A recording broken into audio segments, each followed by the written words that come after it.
Welcome to my regular solar cycle 25 update. This is the second update I've done based on Carrington rotation. A Carrington rotation is one complete rotation of the Sun with respect to the Earth. That's a period of about 28 days or 4 weeks. This Carrington rotation, 2250, covers the period from the 21st of October to the 18th of November 2021. Let's quickly review the general status of the Sun. Solar minimum, as you may recall, was in December of 2019. That was Carrington rotation 2225. So we're 23 months or 25 Carrington rotations into solar cycle 25.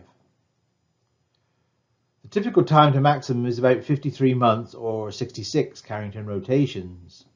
That implies we're about 38% of the way to maximum.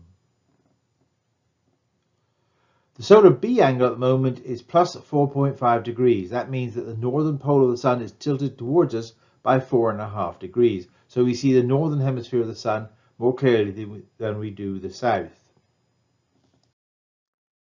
Some people like to make a lot of fuss about spotless days, so for completeness I'm going to continue to talk about those. It's been 30 days since we had our last spotless day. In solar cycle 25 so far, we've had 239 spotless days since solar minimum.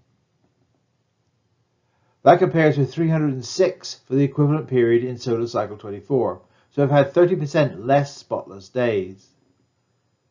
This implies that we're at least 3 years away from maximum. This assumes some similarity between solar cycle 24 and solar cycle 25. That's not necessarily a good assumption. Another way of judging the progress of the solar cycle is to look at the polar coronal holes.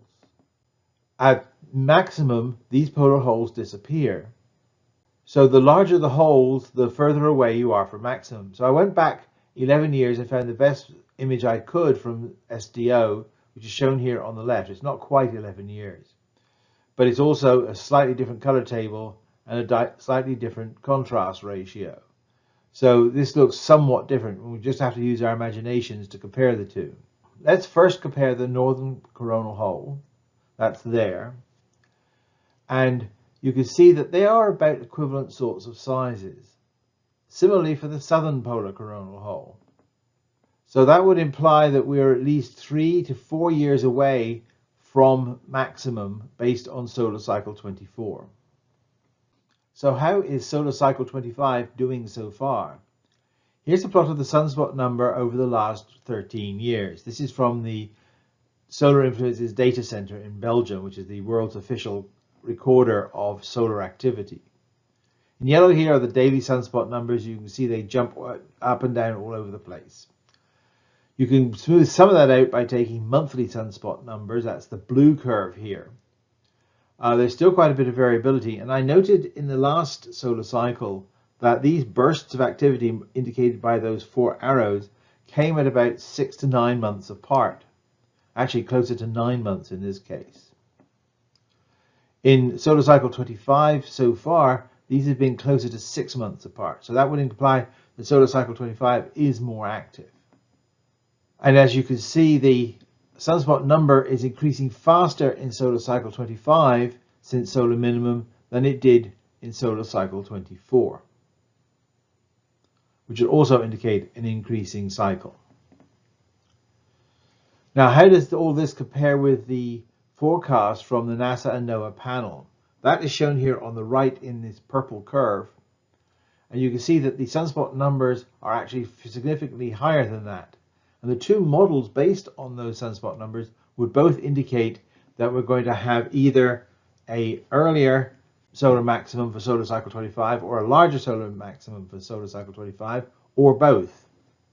There's certainly no sign, so far at least, of a grand solar minimum. So those that are pushing this idea must be getting increasingly desperate. So we're now going to take a detailed look at Carrington rotation 2250. We're going to use the Solar Dynamics Observatory HMI and AIA instruments and look at the videos of these. The speed of these videos is about 1 second per day, so it's vastly speeded up. We're going to start at the cool surface and work our way to higher altitudes and temperatures. Each layer has something different to teach us. If we start in the same wave bands that our eyes work, we're going to be able to see sunspots. These are dark features against the bright photosphere. Both are fairly hot. One's 5,700 degrees Kelvin, sunspots are 4,700 degrees Kelvin, but they appear dark by contrast with the bright photosphere. When you see the movies, note how they emerge, evolve, spread, and dissipate.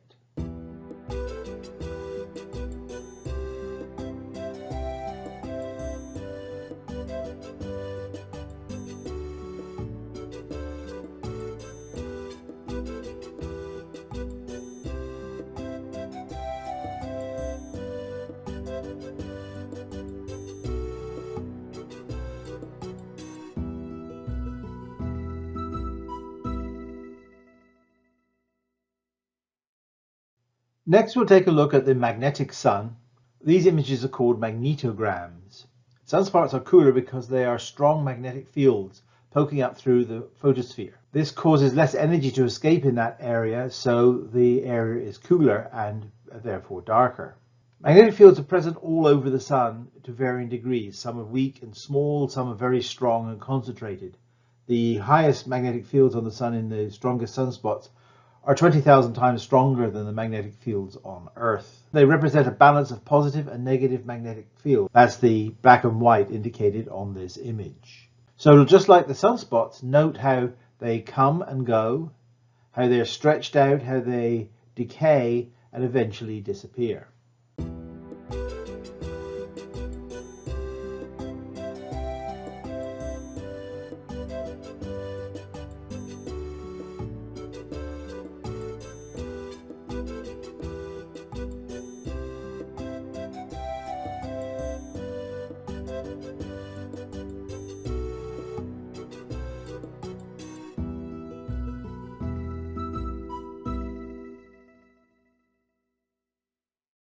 Next, we move higher into the atmosphere and to higher temperatures, the so-called transition region. To do that, we're going to look at the Solar Dynamics Observatory AIA Helium-2 304 channel. This has an effective temperature of about 50,000 degrees, so it's about 10 times hotter than the surface of the sun and about a tenth of the temperature of the corona itself. So this is truly a region of transition where temperatures are rising very quickly and densities are dropping equally quickly to maintain pressure balance. Here you're going to be able to see filaments and prominences. You can see a prominence in the top left of this image, which is a bright area above the limb. When those prominences appear on the disk, they appear dark.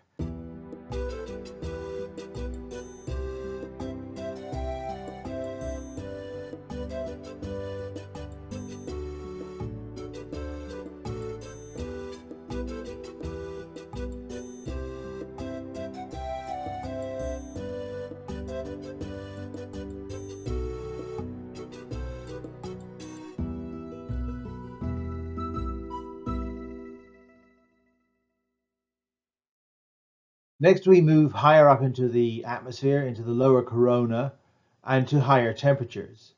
To do that, we're going to use the AIA Iron 9 at 171 angstrom channel. It has an effective temperature of about 630,000 degrees Kelvin. Here we're going to look for large-scale magnetic loops connecting different structures, particularly between active regions and sunspots.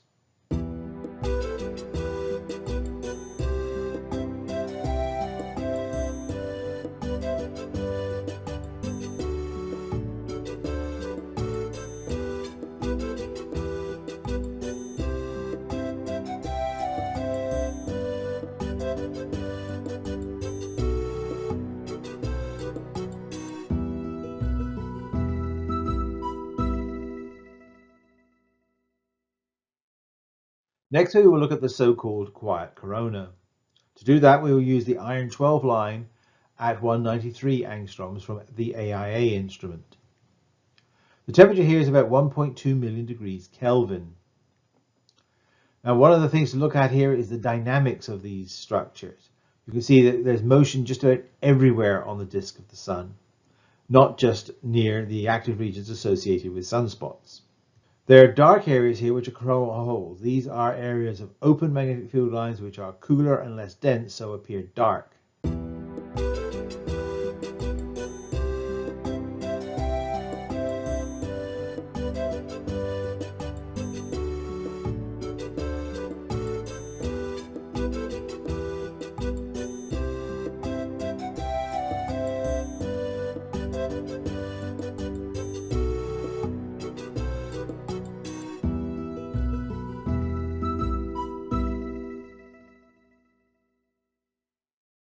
Next, we're not going to move higher in the atmosphere, but actually look at hotter structures. And those particularly you can see with the iron 16 line at 335 angstroms. These bright areas here are active regions. Generally, they are above sunspots. So this is the magnetic structure that the sunspots create. And in doing so, the coronal plasma gets much hotter. The temperature here is about 2.5 million degrees Kelvin, so twice as hot as the so-called quiet corona. Look for new regions emerging and flaring, and also see there's a lot of little bright dots all over the place. Those are called X-ray bright points. They are like mini active regions. They are small magnetic bipoles.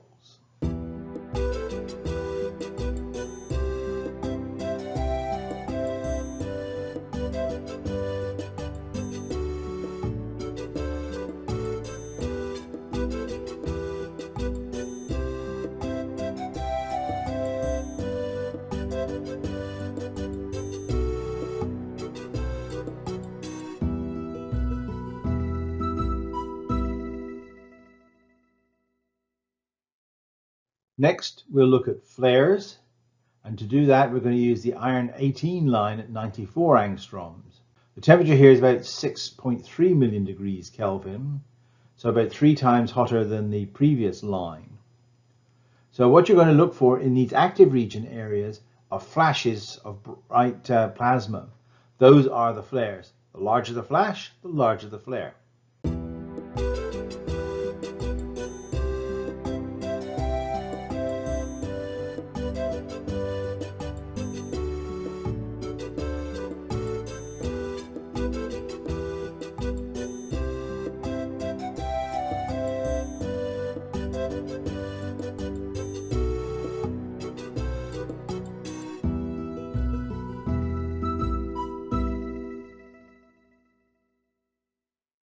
Speaking of flares, this particular Carrington rotation was very active from a flare point of view. We had over 90 C flares, that's the smallest class of flares, 9 M flares, which are moderate sized flares, and 1 X flare, which is the largest classification of flares.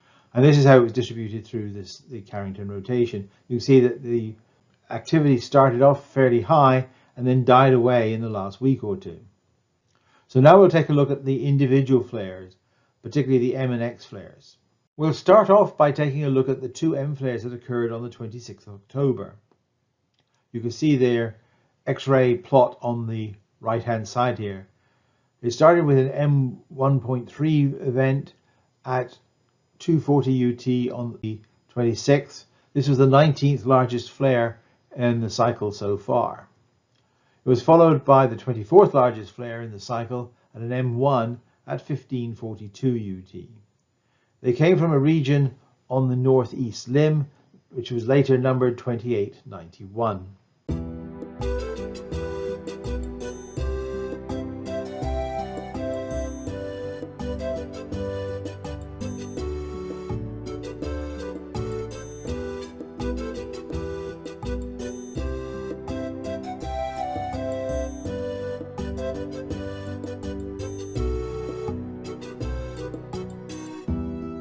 Now for the crowning glory of this particular Carrington rotation was the X flare and 2 M flares on the 28th of October.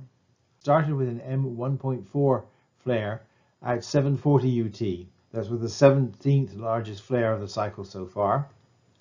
It was followed by a 2.2 M flare at 1048. That was the 8th largest flare so far this cycle. And then, of course, we had the X flare at 1517 UT, which is the second largest flare of solar cycle 25. It came from a region in the southern hemisphere which was labeled active region 2887.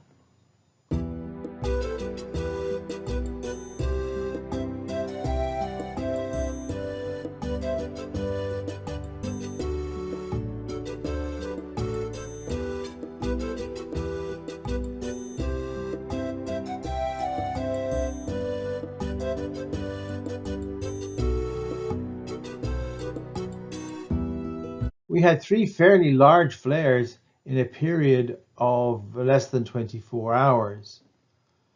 But interestingly, we had them come from 2 different regions, which is unique in this particular cycle so far. It will happen a lot in the future, but not necessarily this early in the cycle. It started with an M1.5 flare at 1:57 on November 1st. That's the 14th largest flare of the cycle. And that came from active region 2287. And then we had an M1.6 flare at 2:51, followed by an M1.7 flare at 3:01 from our old friend active region 2291. And those were the 12th and the 11th largest flares respectively. Unfortunately, the HELIOVIEWER data for this period is not very complete, so I'm not going to show a movie. Now, we mentioned CMEs earlier, and to do that we need to go to a different spacecraft and a different instrument. This is a SOHO LASCO, which is a coronagraph instrument, and that looks at the outer atmosphere of the Sun. The Sun on this scale is that blue circle in the middle of the image. The red area around there is the LASCO C2 field of view. That's a high resolution field of view. And the blue area is the LASCO C3, which is a large field of view at lower resolution. You need to look for eruptions off the limb, and they can occur in any direction.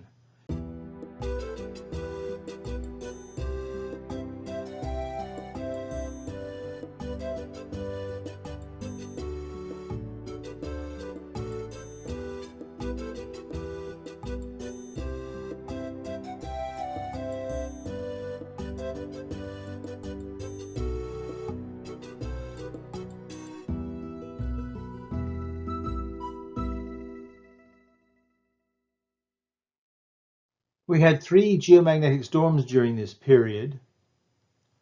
There was a G1 event, which is Kp=5 storm on the 31st of October. You can see it here marked in red. And the magnetosphere was disturbed both before and after this event. Apparently it was due to a coronal mass ejection. The big event was a G3, a strong storm, on the 4th of November. Kp got to 7. And that was the result of a CME from the series of M and X flares that we saw earlier. Then we had a distinctly disturbed magnetosphere on the 16th of November. Kp got to 4, and that was a result of a large coronal hole moving into the western hemisphere of the Sun. And I had predicted this on my Twitter channel. So let's summarize what we've seen. It looks as though we're at least 3 to 4 years away from maximum as yet. We had 100 flares during Carrington rotation 2250, the most during any one Carrington rotation so far this cycle. Solar cycle 25 is rising faster than solar cycle 24 and increasing the geomagnetic activity. The solar maximum is likely to be larger and or earlier than the forecasted one by NASA and NOAA. Carrington rotation 2250 started off very active but slowed in the last week or two. The next major burst of activity, if my 6-month estimate is correct, is likely to be in March or April of 2022. Now that doesn't mean we're not going to get flares and active regions and sunspots in the meantime. We are, but at an increasing level. But if we want a really intense burst of activity, I suspect it will be a few months for the Sun to recharge. So that's it for now. Stay safe, and until next time, goodbye.